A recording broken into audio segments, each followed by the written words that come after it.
눅눅한 날씨와 잦은 비로 몸과 마음이 지치기 쉽습니다.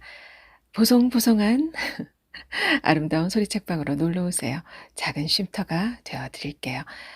오늘은 2008년 부산일보 신춘문예 당선작이에요. 임회숙 작가의 난쟁이의 꿈을 함께 읽어보겠습니다. 소설 속으로 들어가 보실까요?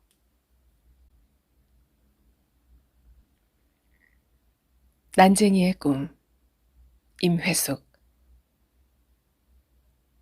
가슴이 요동을 쳤다. 하지만 손은 난쟁이 인형을 거머쥐고 있었다. 화단에 놓여있는 발그레한 난쟁이 인형을 주머니 속에 감추고 돌아섰다. 뒤돌아보지 마. 아무 일도 없어. 마을을 향해 달렸다. 숨이 턱까지 차올랐다. 길모퉁이를 돌아 아스팔트 길로 접어들었다. 난쟁이가 있던 빨간 집 지붕이 손톱만하게 보였다. 숨을 몰아쉬며 멈춰 섰다. 그러자 등 뒤에서 들려오던 내 발자국 소리도 사라졌다. 뒤돌아보지 마. 아무 일도 없었어. 길을 보며 걸어. 하나, 둘, 하나, 둘. 장단을 맞춰야지. 도로를 건너 언덕길로 내려섰다. 버스 한 대가 검은 연기를 내뿜으며 출발하고 있었다.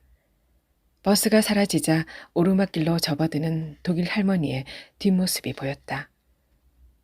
멈추지 마. 걸어야 해. 독일 할머니의 하얀 머리카락이 저녁 노을을 받아 노랗게 변해가고 있었다. 숨기는 짓물린 엄마의 목소리가 들렸다. 가시나 뭐하노? 대답이 없자 엄마가 방문을 열었다. 순기 왔나? 대문은 엄마에게서 생선 비린내가 났다.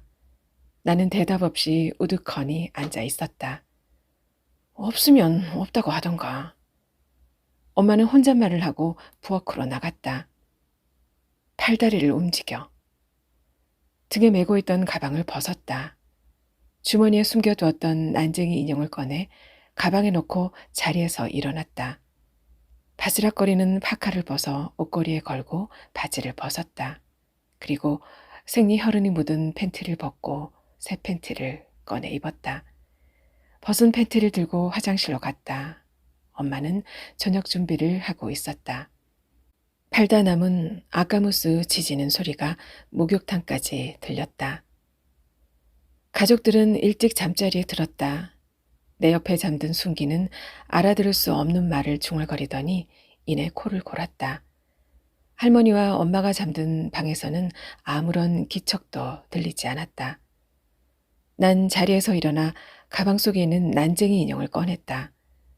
가로등 불빛이 방으로 스며들었다. 난쟁이 인형을 창문 쪽으로 들어 올렸다. 난쟁이 인형의 입술이 흐릿하게 보였다. 이제 그만 자야지. 그리고 꿈을 꿔야지.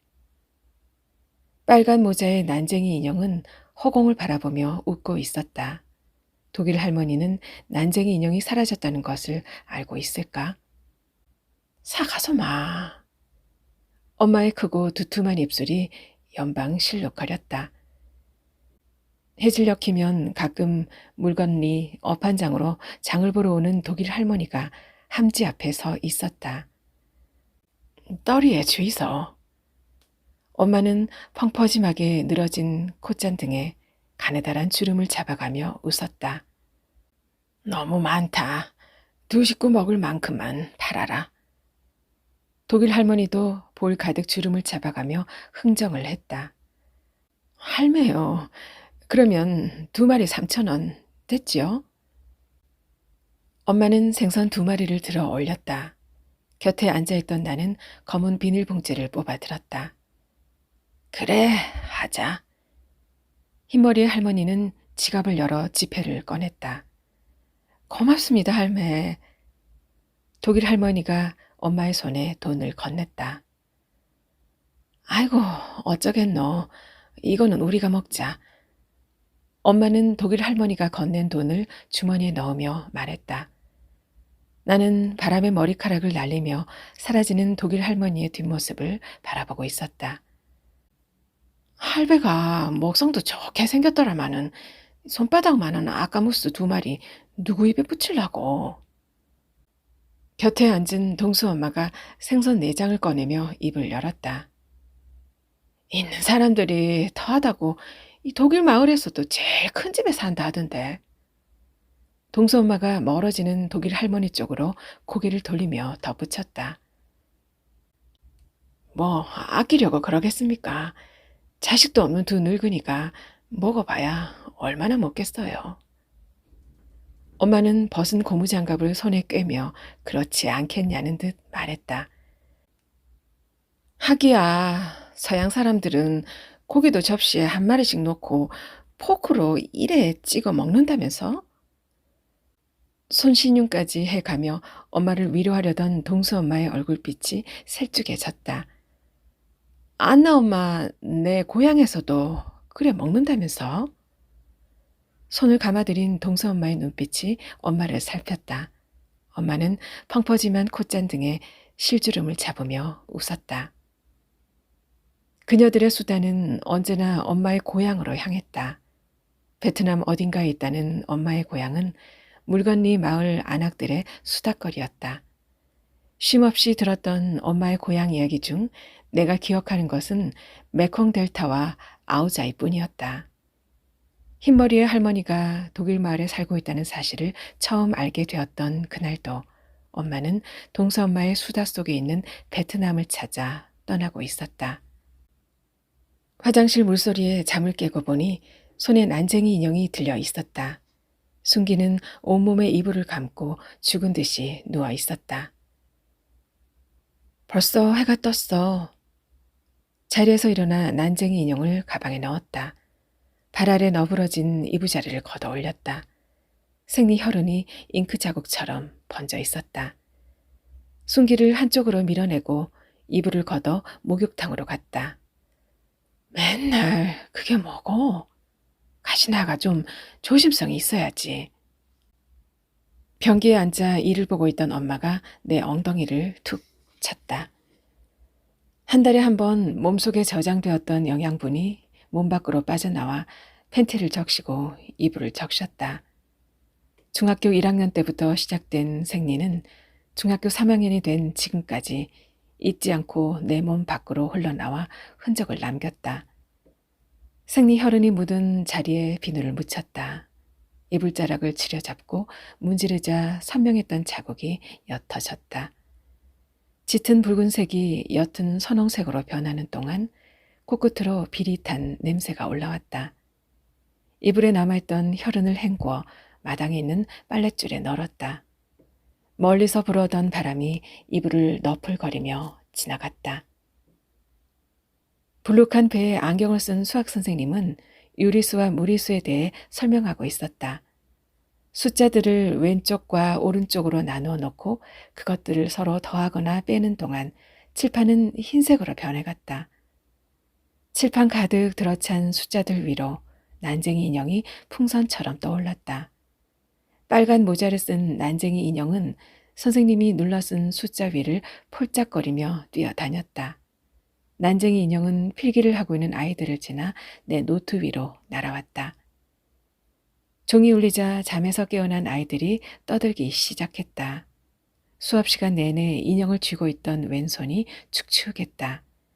주머니에서 손을 꺼내 바지에 문질렀다. 인형이 들어있어 불룩해진 주머니를 내려다보며 빨리 집으로 가고 싶다고 생각했다. 그래, 이제 집으로 가는 거야. 집으로 돌아오는 버스 안에서도 인형을 쥐고 있었다. 내 손은 따뜻하고 부드러워. 버스가 언덕으로 올라서자 독일 마을 이정표가 보였다. 삼동리 정류장까지는 3코스를 더 가야 했지만 독일 마을 정류장에서 일어났다. 생리통이 시작되던 날 처음으로 독일 마을 어귀까지 가보았다. 그날 처음 빨간 지붕은 붉은색 기와로 만든다는 사실을 알게 되었다. 버스가 정류장에 멈췄다. 문이 열리고 길 위로 내려서는데 독일 할머니의 뒷모습이 보였다. 할머니는 굿을 달린 지갑을 손에 들고 버스에 올랐다. 잠시 후 버스가 멀어졌다. 언덕을 올라가야지. 난쟁이 인형을 쥐고 있는 손바닥이 간지러웠다. 독일 마을 입구를 향해 걷기 시작했다. 인기척이 뜸한 독일 마을은 언제나 그림 속 풍경 같았다. 모든 것이 그 자리에 멈춰버린 듯 조용했다. 붉은 벽돌길이 내 발소리를 듣고 깨어났다. 안녕, 안나? 벽돌길의 인사를 들으며 한 발짝씩 걸음을 내디뎠다. 마을의 세 번째 집 테라스 앞으로 다가가자 가슴이 요동치기 시작했다. 아무것도 아니야. 그냥 지나가면 돼. 세 번째 집 지붕은 붉게 빛나고 있었다. 테라스 창문이 반쯤 열려 있었지만 아무도 보이지 않았다.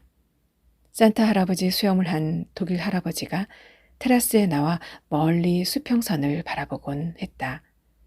하지만 오늘은 할아버지 모습이 보이지 않았다. 테라스 밑에 있는 조그만 하단 앞을 빠른 걸음으로 지나쳤다.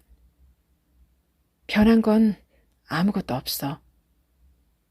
빨간 모자의 난쟁이 인형이 서 있던 자리는 폭 파인 채 텅 비어 있었다. 이젠 초록 모자야. 초록 모자. 어서 빨리. 화단 쪽으로 걸음을 옮기자 가슴이 답답했다. 심장이 달아나야 한다고 말하는 듯 했다. 하지만 난쟁이 인형을 거머쥐고 싶은 손은 심장의 소리를 듣지 않았다.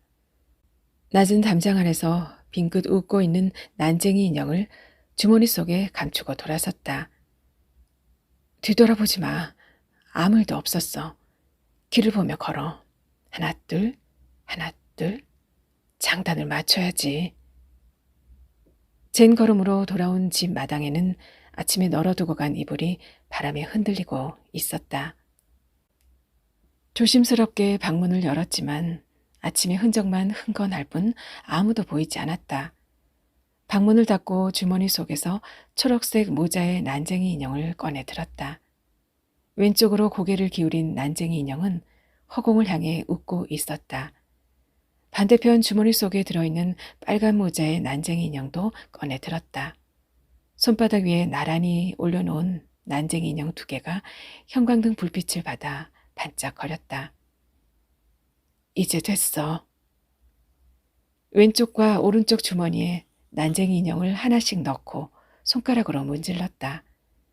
차갑고 매끄러운 감촉이 손끝을 타고 온몸으로 퍼졌다. 싸늘한 감촉이 온몸을 감싸자 소름이 끼쳤다. 아버지의 얼굴을 확인한 엄마의 얼굴이 창백하게 변했다. 아버지의 발바닥은 하얗게 변해 있었다. 파리하게 변한 아버지의 발바닥을 발견한 순간 온몸에 소름이 돋았다. 지난 가을, 사흘 만에 해경 경비정에 실려온 아버지의 입술은 물건리 앞바다의 푸른 물결처럼 파랗게 변해 있었다. 아버지의 시선을 본 엄마는 알아듣지 못할 베트남 말로 뭐라 중얼거리기만 할 뿐이었다. 엄마의 읊조림이 내 몸을 휘감았다. 순기 아버지, 낯선 목소리와 순기애비야. 거친 숨소리가 물건리 바닷가 바위 틈으로 사라졌다.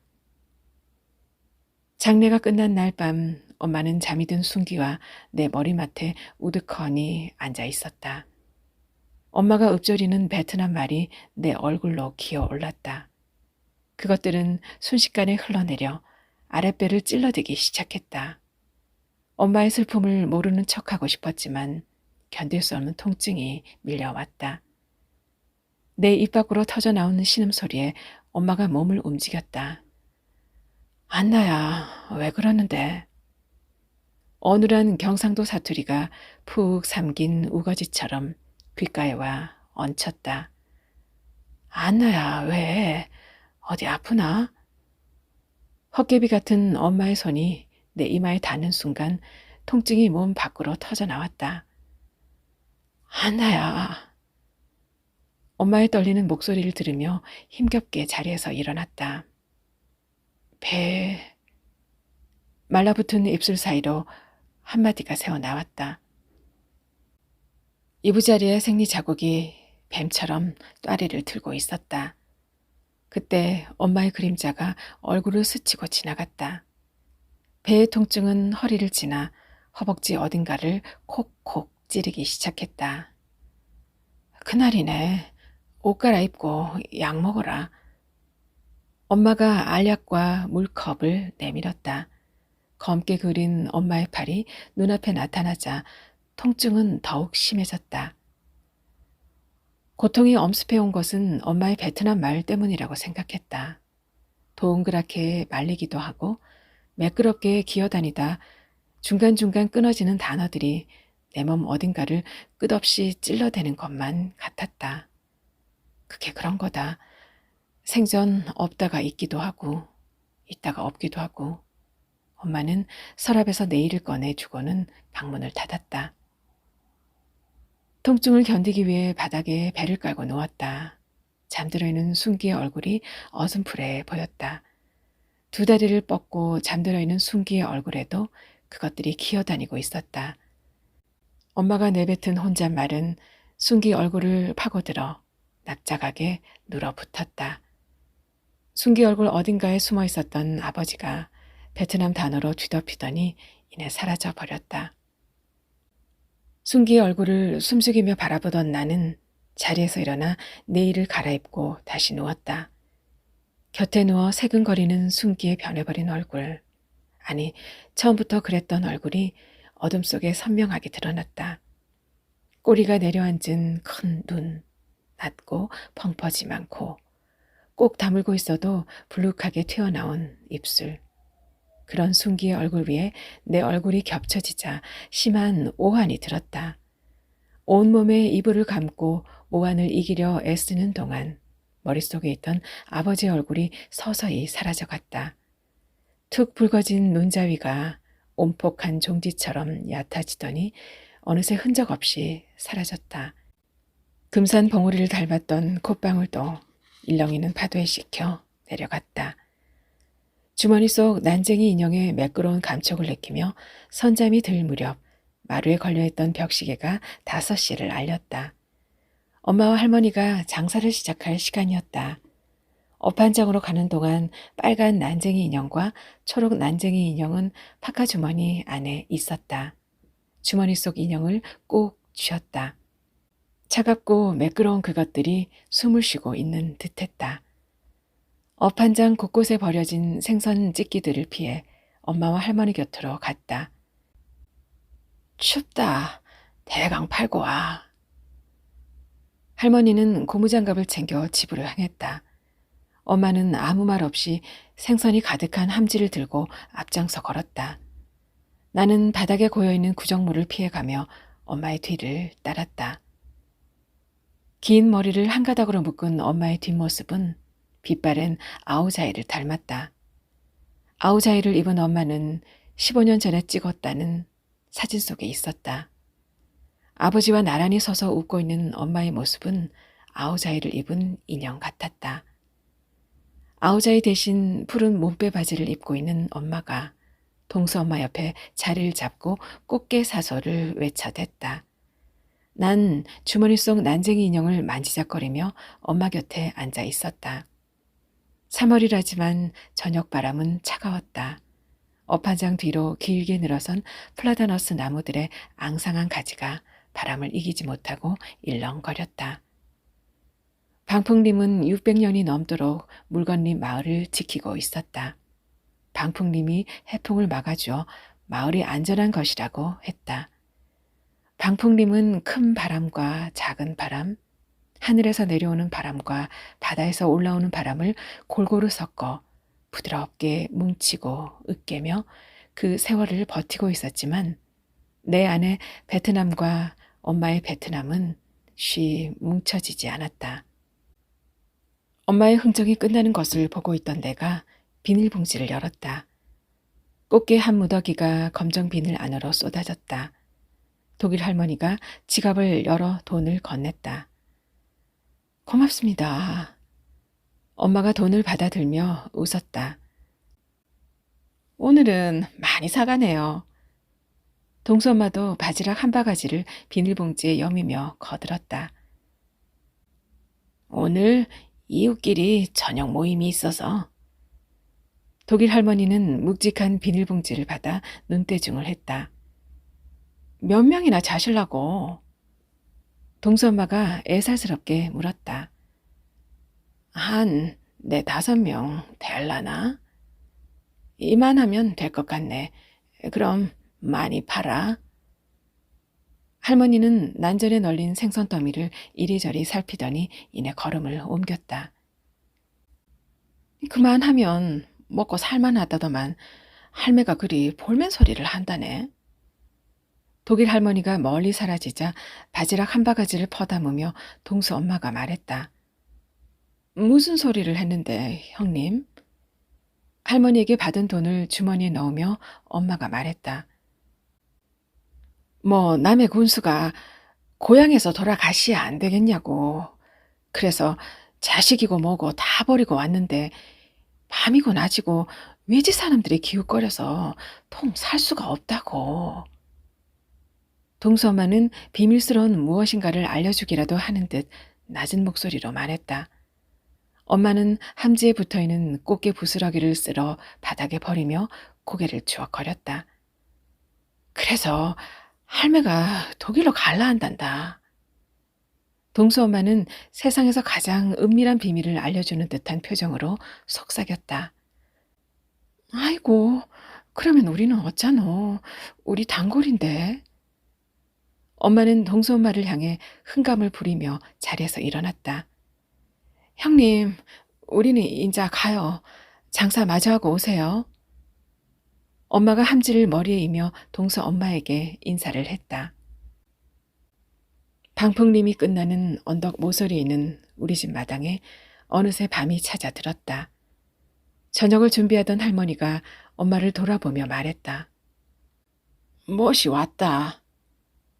전화기 옆에 놓여있는 흰 봉투에 둥글고 납작한 글자들이 쓰여 있었다. 엄마는 손도 씻지 않고 봉투를 들어 올렸다. 고향 소식에 한바구음을 짓는 엄마를 뒤로하고 방문을 닫았다. 순기는 컴퓨터 오락을 하는 모양인지 화면에서 눈을 떼지 않았다. 나는 파카를 벗어 옷걸이에 걸고 주머니에서 난쟁이 인형을 꺼냈다. 고개를 하늘로 쳐들고 있는 빨간 모자의 난쟁이 인형과 허리를 굽힌 채 고개를 돌리고 있는 초록 모자의 난쟁이 인형을 가방 속에 조심스럽게 밀어 넣었다. 마루에서 들려오는 소리가 천장을 콩콩 울렸다. 뭐고? 할머니가 물었다. 어머니, 우리 동생이 아들을 낳았는데 그 아기가 나를 닮았다고 친정 엄마가 그랬다네. 엄마의 어눌한 경상도 사투리가 통통 튀어 방문을 두드리는 것 같았다. 이모가 있다고 했다. 삼촌도 있다고 했다.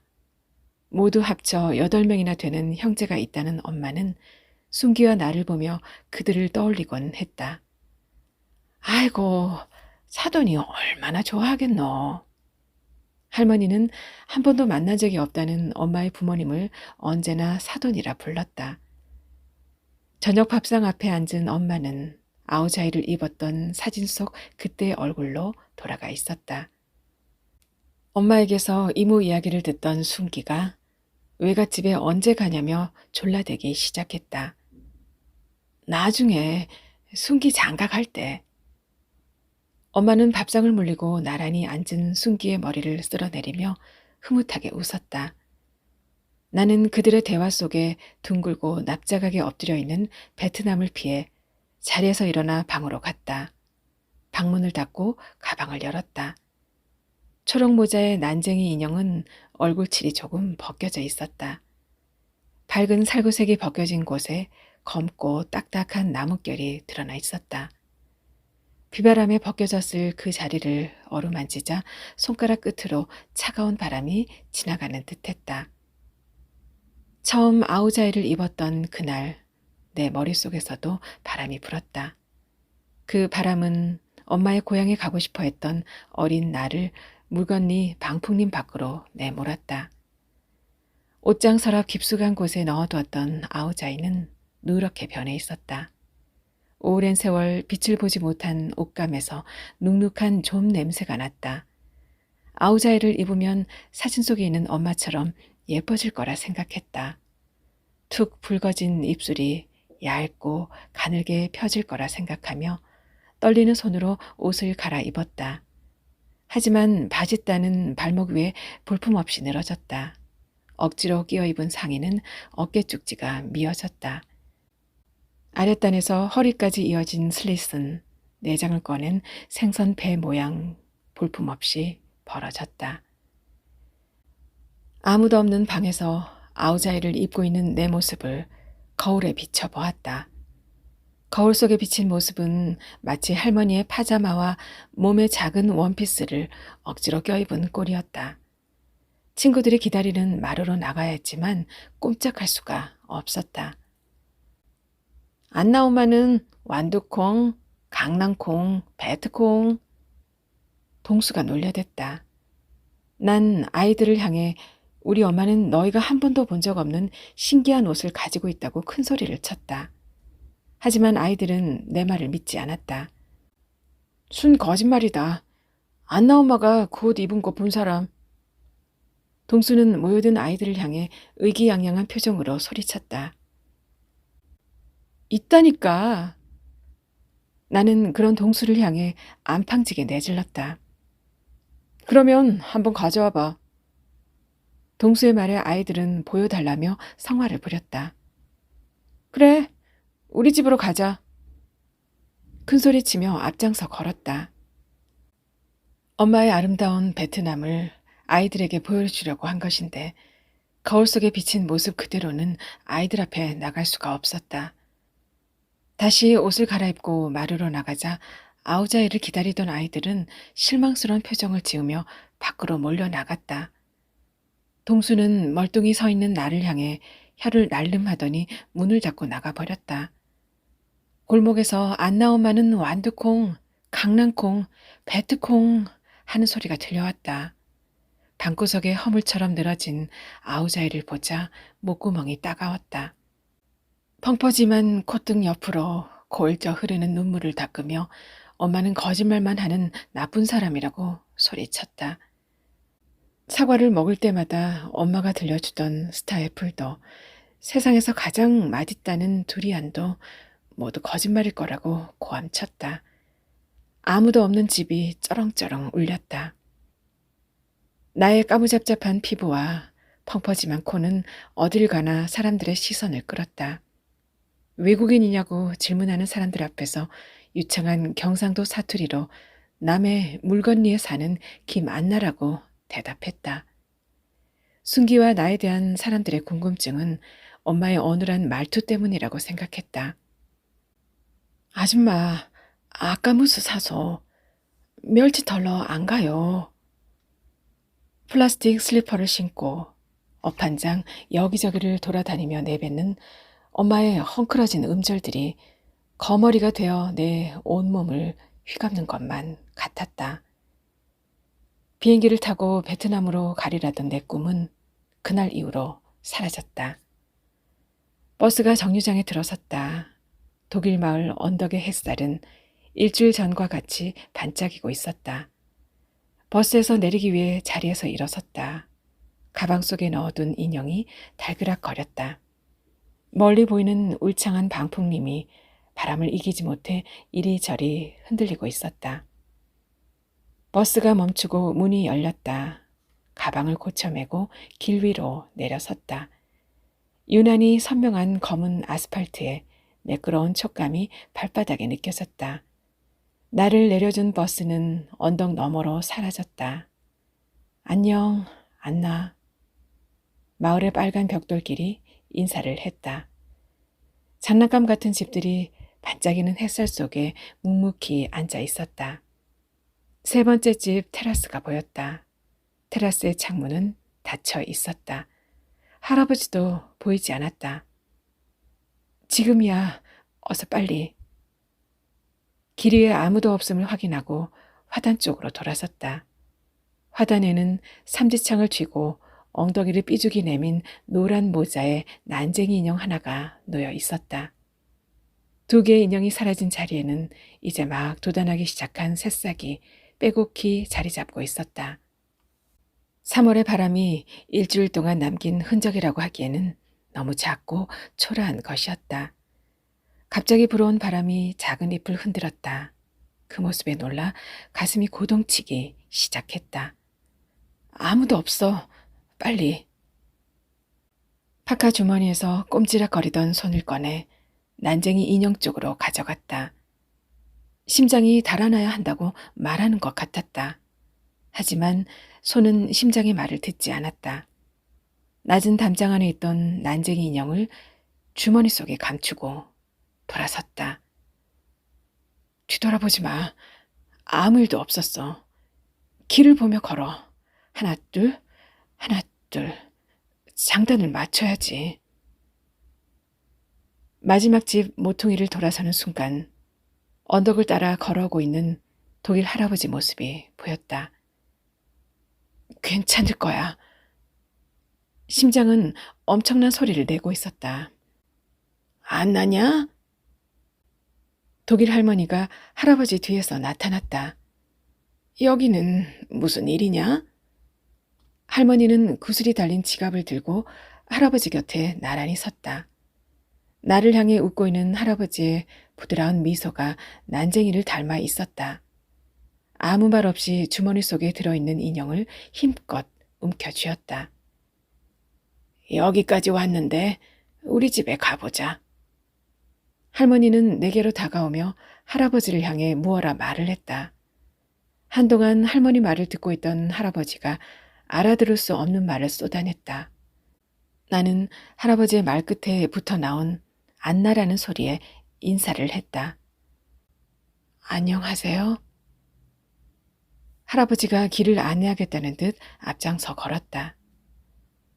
할머니와 나란히 걷고 있는 내 몸이 조금씩 굳어졌다. 친구 집에 온 거냐? 할머니는 천천히 발걸음을 옮기며 말했다. 네. 떨리는 목소리로 대답을 하긴 했지만 손바닥은 벌써 축축하게 젖어 있었다. 세 번째 집 테라스 앞에 멈춰선 할머니는 어서 따라 들어오라며 손짓을 했다. 곧이어 테라스 창문이 열리고 할아버지가 나타났다. 난쟁이 인형을 움켜쥐고 계단을 올랐다. 계단 아래 화단의 빈자리가 학교 운동장만큼이나 넓어 보였다. 계단을 따라 올라가자 야트막한 거실이 나타났다. 할아버지가 열어놓은 창으로 물건이 앞바다의 수평선이 보였다. 한 번도 본 적 없는 작고 앙증맞은 장식품들이 거실 곳곳에 놓여 있었다. 낮은 탁자와 붉은색 소파, 화려한 촛대까지 할머니 집 창밖으로 보이는 물건이 앞바다만 아니라면 유럽의 어느 도시에 와 있는 것은 아닌가 하고 착각할 정도였다. 주머니 속 인형 때문에 굳어있던 몸이 스르르 풀리며 다리가 후들거렸다. 왜 그러고 있니? 이리 앉아라. 할머니는 장미가 그려진 접시에 비닐 포장이 된 사탕 뭉치를 내어놓았다. 소파에 앉아 조심스럽게 주머니 속에 있던 손을 뺐다. 할아버지는 나에게 연방 말을 걸었지만 알아들을 수가 없었다. 할머니는 그런 할아버지를 물끄러미 바라보다가 입을 열었다. 손자 생각이 난단다. 우리 자식들은 다 독일에 있는데 내가 고집을 부려서 왔기는 왔다만. 할머니는 말끝을 흐렸다.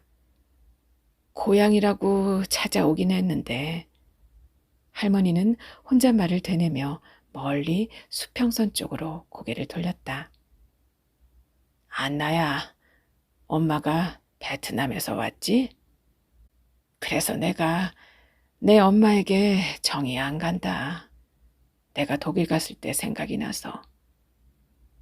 할머니는 껍질을 벗긴 사탕 하나를 건네주었다. 고맙습니다.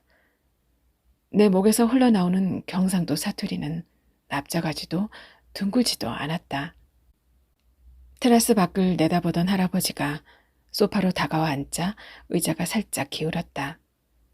할머니는 할아버지에게 뭐라 말을 했고 할아버지는 대답을 했다. 내가 참 예쁘게 생겼단다. 할머니가 나를 향해 웃으면서 말했다. 난 입안에 든 사탕을 이리저리 굴리며 할머니 이야기를 들었다. 자식이고 손자고 독일에 다 두고 왔는데 내가 할아버지한테 미안해서. 할머니는 말을 멈추고 소파에 기대앉은 할아버지를 향해 살짝 웃었다. 손바닥보다 작은 찻잔을 기울이던 할아버지는 아무 말이 없었다. 주머니 속 난쟁이 인형의 삼지창이 옆구리를 콕 찔렀다. 순간 입에서 읍 소리가 났다. 하지만 아무도 그 소리를 듣지 못했다. 가슴이 떨렸지만 조심스럽게 손을 주머니로 가져갔다. 작고 앙증맞은 삼지창이 옷서프로 파고들었다. 손을 움직여 옷서프로 파고든 삼지창 방향을 돌려놓았다. 우리는 여기서 편안히 살 수 있게 해준다고 해서. 할머니는 잠시 말을 끊었다. 순간 무엇인가 내 등을 지그시 눌렀다. 가방 속에 넣어둔 빨간 모자와 초록 모자 인형이 떠올랐다. 그제야 나는 가방을 메고 소파에 기대어 앉아 있음을 깨달았다. 할머니가 말을 멈춘 순간에 가방을 벗어 소파 옆에 내려놓았다. 하나 더 먹어라. 할머니는 사탕을 내밀며 말했다. 내가 속은 것을 생각하면 어서 독일로 가야지. 할아버지가 내려놓은 찻잔을 들고 부엌으로 들어가는 할머니의 하얀 머리카락이 나풀거렸다. 집을 기웃거리는 사람들에 대한 불만이 볼가득 터져 나왔다. 속았어. 그래서 독일로 돌아가려고 한단다. 주머니 속 난쟁이 인형의 삼지창이 다시 옆구리를 찔렀다. 아무 말 없이 할머니와 나를 지켜보던 할아버지가 테라스 쪽으로 걸어갔다. 할머니는 더 놀다 돌아가도 되는지 물었고 나는 이제 가보겠다며 일어섰다. 곁에 내려두었던 가방을 조심스럽게 어깨에 울러매고 계단을 내려서는데 할아버지의 근심스러운 얼굴이 보였다. 현관 입구에서 꾸벅 인사를 하고 돌아서 뛰었다. 가방 속 난쟁이 인형들이 요란한 소리를 내며 출렁거렸다. 현관문을 열자 엄마의 호통 소리가 들렸다. 가시나, 어딜 그리 돌아다니노? 순기 숙제 좀 해주지. 엄마는 빨래를 손질하며 늦게 돌아온 나를 책망했다. 오늘은 장사를 하지 않았던 것 같다. 섬유린스 냄새가 마루 가득 퍼졌다. 방으로 들어와 인형을 꺼내 가방에 넣었다. 저녁을 먹고 난 뒤 순기 숙제를 시작했다. 엄마와 아빠에 대해 조사를 해가야 한다는 순기는 컴퓨터 속으로 기어 들어가 버리기라도 한 듯 무심했다. 순기의 노트를 펼쳐놓고 엄마에 대해 써내려가기 시작했다. 고향은 베트남, 나이는 38세, 이름은 콩시앙란. 마루에서 텔레비전을 보며 앉아있는 엄마의 뒷모습이 난쟁이 인형처럼 작아 보였다. 연필을 들고 노트를 뚫어져라 바라보았지만 더 이상 아무것도 떠오르지 않았다. 순기 가방에 노트를 밀어넣고 자리에 누웠다. 가방 속에서 숨죽인 난쟁이 인형들이 검은 눈을 하고 나를 바라보고 있는 것 같았다. 바다 위로 얼굴을 내민 악어는 600년을 버티고선 플라타너스 나무 위로 기어 올랐다. 악어는 큰 입을 벌리고 나무 위에 앉아 잠이 들었다. 살랑거리는 바람을 타고 온 난쟁이 인형 삼형제는 하얀 아우자를 입고 악어 등에 앉아 다리를 흔들었다. 난쟁이의 뾰족한 고깔 모자 위에 스타 애플과 두리안이 주렁주렁 매달려 있었다.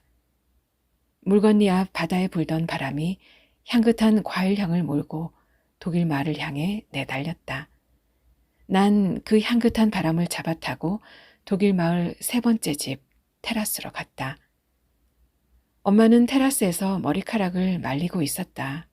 검고 탐스러운 엄마의 머리카락이 바람에 살랑거렸다. 동글납작한 엄마의 콧방울이 햇살을 받아 반짝거렸다. 촉촉하게 젖은 엄마의 머리카락에서 호아마이 방 향기가 났다. 순기는 거실에 앉아 난쟁이 인형이 들고 있던 삼지창으로 파파야를 찍어 먹고 있었다. 테라스 아래 화단에는 독일 할머니와 할아버지가 여행용 가방을 들고 서 있었다. 울타리 안에서 난쟁이들처럼 환하게 웃으며 허공을 보고 있는 할머니는 하얀 아우자이를 입고 있었다. 당장이라도 떠날 것 같은 노부부의 모습 뒤로 짧고 앙증맞은 그림자가 드리워졌다. 이거 어디서 났는데? 난쟁이 인형의 얼굴이 눈앞에 떠올랐다. 잠이 덜 깬 내 눈앞에 웃고 있는 난쟁이 인형은 초록색 모자를 쓰고 있었다. 누가 준 건데? 순기는 난쟁이 인형을 허공으로 들어 올렸다. 빨리 둬. 잠이 덜 깬 목에서 마른 기침이 났다. 누가 준 거냐니까. 순기는 무엇인가 의심스럽다는 표정으로 방바닥에 앉아있는 나를 내려다 보았다. 일어났으면 밥 먹지 뭐하노? 엄마의 눈이 순기 손에 들려있는 난쟁이 인형에게로 갔다. 이게 뭐고? 엄마는 순기 손에 들려있는 난쟁이 인형을 뺏어 들었다. 누나 가방에 있던데. 순기는 이부자리에 앉아있는 나를 한번 내려다보더니 마루로 나가버렸다. 난 엄마의 질문이 시작되기 전에 이부자리에서 벗어나고 싶었다. 하지만 나의 바람과 달리 초록 모자를 쓴 난쟁이 얼굴이 눈앞에 불쑥 나타났다. 어디서 났노? 엄마가 뱉어낸 단어들이 둥글고 납작하게 방바닥으로 떨어졌다. 눈앞에서 흔들리던 초록 모자가 잠시 사라지는가 했더니 이내 빨간 모자와 노란 모자의 난쟁이들이 눈앞에 나타났다. 언제부터고? 엄마는 다짜고짜 물었다. 왜 남의 물건 가지고 그러는데? 나는 엄마를 노려보았다. 엄마의 눈가에 드리운 그림자가 흐릿하게 보였다. 사진 속에서 웃고 있던 엄마의 가느다란 허리는 늘어진 몸빼 바지에 가려져 있었다. 어쩌면 엄마는 서랍 속에 아우자이가 들어있다는 것도 잊고 있는 것은 아닐까 하는 생각이 들었다. 빛바랜 아우자이를 닮은 엄마의 모습을 노려보는 것은 숨차고 힘든 일이었다. 짧고 볼품없는 아우자이를 닮은 엄마의 베트남이 나에게 준 것이라곤 넓고 펑퍼짐한 코와 얼룩덜룩 볼품없는 얼굴뿐이라고 소리 지르고 싶었다. 나는 알록달록하고 예쁜 인형을 가지면 안 되는 것이냐고 묻고도 싶었다. 하지만 소리는 몸 안에서 맴돌 뿐이었다. 언제부터 거기 갔냐고. 엄마의 고함 소리가 방을 울렸다. 엄마가 무슨 상관인데. 난 엄마 손에 들려있던 난쟁이 인형을 뺏어 들었다. 엄마는 더 이상 아무 말도 하지 않았다. 그러나 잠시 후 검고 거친 엄마의 손이 뺨에 와 부딪혔다. 한쪽 뺨이 얼얼하고 눈물이 핑 돌았다. 엄마는 바닷바람을 맞으며 서 있는 방풍님처럼 온몸을 부들부들 떨고 있었다. 나는 한 번에 토해낸 오물처럼 엄마 앞에 주저앉고 말았다. 한동안 말없이 서 있던 엄마가 방문을 닫고 마루로 나갔다. 그동안 주머니 안에서 말을 걸어왔던 난쟁이 인형을 손바닥에 올려놓았다. 빨간 모자와 노란 모자, 그리고 삼지창을 들고 있는 난쟁이 인형의 눈을 들여다보았다. 검고 깊은 눈동자 속 어딘가에서 파도 소리가 들리는 것 같았다. 테라스 안에서 바람을 맞으며 서 있었던 녀석들이 내 손 안에서 멋쩍은 미소를 짓는 동안 아침 햇살이 방 안으로 밀고 들어왔다. 밥 먹고 학교 가라. 문 밖에서 엄마가 소리쳤다. 저녁 노을 속의 독일 마을은 조용했다. 인적이 드문 길에서 바라본 세 번째 집 테라스의 창이 열려 있었다. 그림자를 들이운 테라스 아래 화단은 조금 어두워 보였다. 온종일 가방 안에 넣어두었던 난쟁이 인형을 꺼냈다. 가자. 물건이 앞바다에서 불어오는 바람에 창문이 삐걱거리더니 이내 잠잠해졌다. 인기척이 없음을 확인하고 화단으로 들어서자 퍼석한 흙무더기가 힘없이 바스러졌다. 화단 가장자리로 발을 옮기고 가슴에 끌어안는 난쟁이 인형을 화단에 내려놓았다. 앙증맞은 노란 모자와 얼굴이 벗겨진 초록 모자에 난쟁이 인형을 내려놓자 가슴이 아려왔다.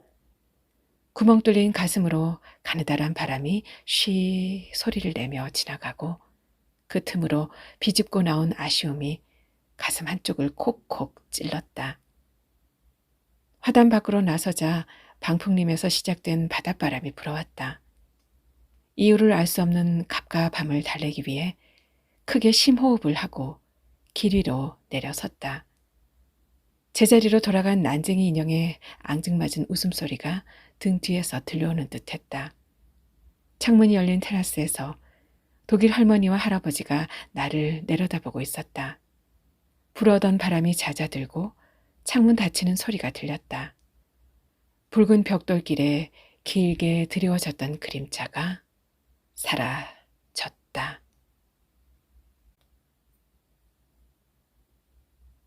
임혜숙 작가의 난쟁이의 꿈 함께 들어봤습니다. 이어서 작가의 당선 소감입니다. 지난밤 소금에 절여둔 배추를 헹궈냈다. 배춧잎 사이에 엉겨붙어 있던 흙덩이들이 떨어져 나와 맑았던 물이 탁해졌다. 탁해진 물을 버리고 새 물을 받아 다시 한번 헹궜다. 그렇게 헹궈내기를 서너 차례.